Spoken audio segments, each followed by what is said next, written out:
আসসালামু আলাইকুম বন্ধুরা, আশা করি সবাই ভালো আছেন। আলহামদুলিল্লাহ, আমিও আপনাদের সকলের দোয়ায় ভালো আছি। একটা নিউজ দেখলাম, মনটা খুবই খারাপ হলো। নিউজটা হলো, আমি একটু আপনাদেরকে পড়ে শোনাই। বরিশাল নগরীর প্রাণকেন্দ্রে বিবি পুকুরে ডুবে মৃত্যু হয়েছে এক যুবকের। ডুবে যাওয়ার আগে তার বাঁচার আকুতিতে দুষ্টুমি ভেবে এগিয়ে যায়নি কেউ। বৃহস্পতিবার সন্ধ্যায় এই ঘটনা ঘটে বলে জানিয়েছেন যুবকের মরদেহ উদ্ধার করা ফায়ার সার্ভিসের ওয়্যারহাউস ইন্সপেক্টর শ্রীবাস বারৈ। মারা যাওয়া ২৮ বছরের মোহাম্মদ সাগর হাওলাদার পিরোজপুর কাউখালী উপজেলার গুয়াটন এলাকার আজাদ হাওলাদারের ছেলে। তিনি নগরীর ২৩ নম্বর ওয়ার্ড সর্দারপাড়া এলাকায় মান্নান সর্দারের বাড়িতে ভাড়া থাকতেন। বেবির পুকুর এর দক্ষিণ কর্নারের ফোয়ারার পাশে দেয়ালের উপর জুতা রেখে বিক্রি করা ভ্রাম্যমাণ বিক্রেতার কর্মচারী হিসাবে কাজ করতেন সাগর। নিউজটা খুবই মর্মান্তিক। সাগর হাওলাদার, উনি পিরোজপুরের একজন স্থায়ী বাসিন্দা। উনি পিরোজপুরের কাউখালীতে ওনার বাড়ি। উনি বরিশালে একটা ভ্রাম্যমাণ ব্যবসার একজন কর্মচারী ছিলেন। ওনার মৃত্যুটা খুবই মর্মান্তিক।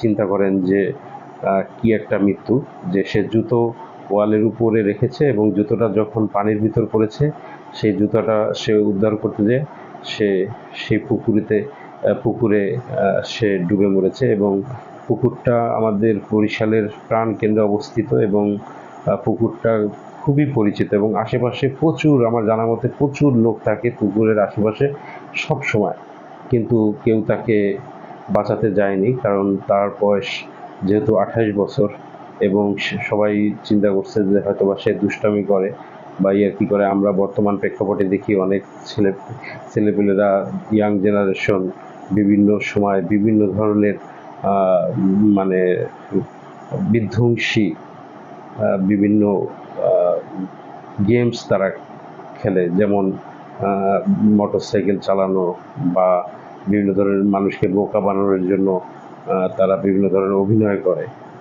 এই কারণে হয়তোবা মানুষ যখন বিপদে পড়ে অনেকে হয়তোবা চিন্তা করে যে মানুষটা মনে হয় ফান করতেছে। এই কারণে মানুষ অনেক সময় মানুষের বিপদে ওইভাবে এগিয়ে যায় না। দেখেন যে সাগর আহমেদ যে জায়গাটায় মারা গেছে, সে জায়গাটা কিন্তু খুবই পরিচিত বরিশালের একটা জায়গা, বিবির পুকুর পাড়, এবং সেখানে হাজার হাজার লোকের চলাফেরা। হয়তোবা কেউ যদি বুঝতে পারতো তাকে হেল্প করতে পারতো।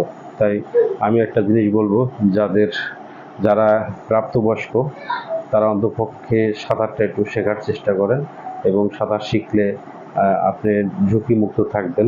বিপদের কোনো সময় নেই, যে কোনো সময় আপনি বিপদে পড়তে পারেন। এর জন্য আমাদের উচিত পরিবারে ছোট বাচ্চা থাকলে তাদেরকে সাঁতার শেখানো, এবং সাঁতার শেখা এবং সাঁতরানো দুটাই শরীরের জন্য ভালো। এবং আমরা এই কাজটা করব যে নিজেরা যেন আমরা সাঁতারটা শিখি, এই মানসিকতা আমাদের তৈরি করতে হবে। সবাই ভালো থাকবেন। আল্লাহ হাফেজ।